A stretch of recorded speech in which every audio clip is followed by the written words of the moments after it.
Marcus, we're not done yet, but we're closer to being done, right? Yeah, that's true, Neil. We still have a little ways to go, but what a day that it has been.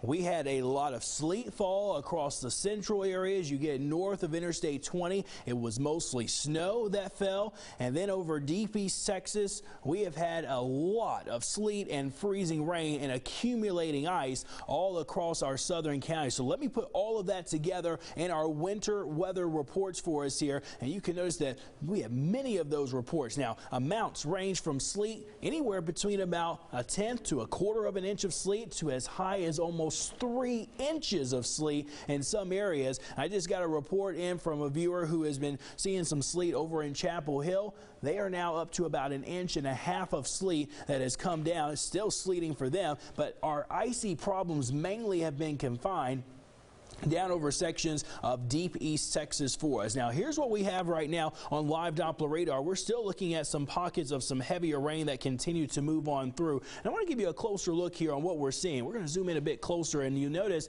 that we're still finding some of the heavier bands of snow now impacting places like Longview over toward the Gilmer area. Still looking at some pretty heavy snowfall that is happening in this region. It's all tracking off to the northeast, but there's some of the sleet that's mixing in. You notice that back to near Chapel Hill. Henderson, you've had some sleet that's come through with this particular batch of precipitation, but it is beginning to let up from near Quitman back to Mineola, heading off to the east, but a few more flurries beginning to enter into the picture as well. Widen out the picture a bit more.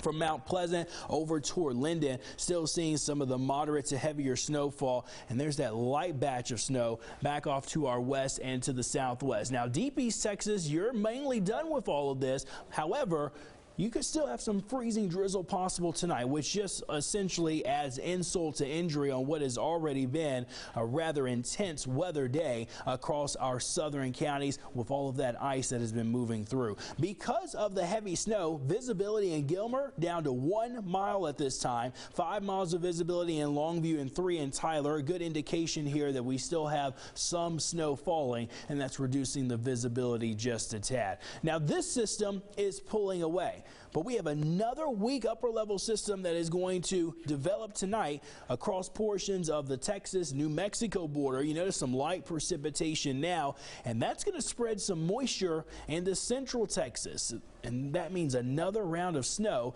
coming that way. For us, we might get glanced by that, especially in deep East Texas for tomorrow, but we're really not anticipating as much impact as what we have seen today area-wide. Look at the temperatures. This is the surface observations indicating that we are in the mid-20s for most areas, near and just above freezing in deep East Texas. But even though we're around freezing or slightly above, that makes no difference at all to the ice that is formed, and it is just going to continue to remain slick there and across most of the area as we continue on through tonight.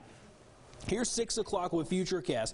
The snow that we're seeing this evening is racing off to the northeast, so it should be out of here by about 8 o'clock or so at the latest, clearing our northeast areas. But even though the snow might be over with, we're still looking at some off and on light snow flurries, some freezing drizzle across all of East Texas into the overnight hours. This is at about 4 to 5 a.m. tomorrow morning, still looking at a cloudy sky. Now, tomorrow things are relatively dry. That disturbance, though, that's going to kick off some snow across Austin and San Antonio, might graze sections of deep East Texas. If it were to happen, it's mostly in the form of snow. We're not expecting freezing rain out of this. The entire atmosphere column at this point would be below freezing. That would pass away as we get into late tomorrow afternoon into tomorrow evening.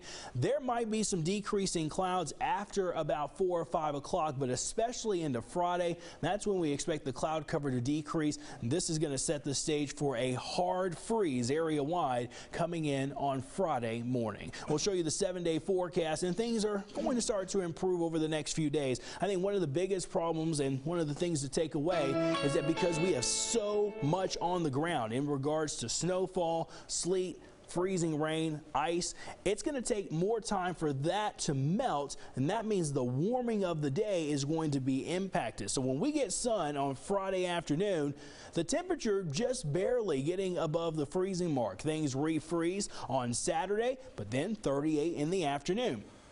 We'll really start to warm up Sunday and Monday. Late next week, Neil, we could be heading back to the 60s, and I know we're all looking forward to that. Yes, we are. Even the styles here.